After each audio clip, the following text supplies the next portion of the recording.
Hi friends, welcome to our channel. ఈరోజు మన వీడియోలో టాలీవుడ్ హీరోయిన్స్ ప్రజెంట్ ఏజ్లో ఎలా ఉన్నారో, ఆఫ్టర్ 60 ఇయర్స్ తర్వాత ఎలా ఉంటారనేది ఈ వీడియోలో మనం తెలుసుకుందాం ఫ్రెండ్స్.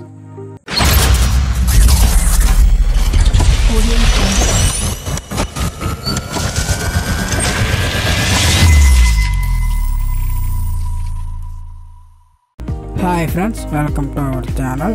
ఈరోజు మన వీడియోలో టాలీవుడ్ హీరోయిన్స్ ప్రజెంట్ ఏజ్లో ఎలా ఉన్నారో, ఆఫ్టర్ 60 ఇయర్స్ తర్వాత ఎలా ఉంటారనేది ఈ వీడియోలో మనం తెలుసుకుందాం. అలాగే ఈ వీడియోలో మీకు ఎవరిష్టమో కామెంట్ చేయండి ఫ్రెండ్స్.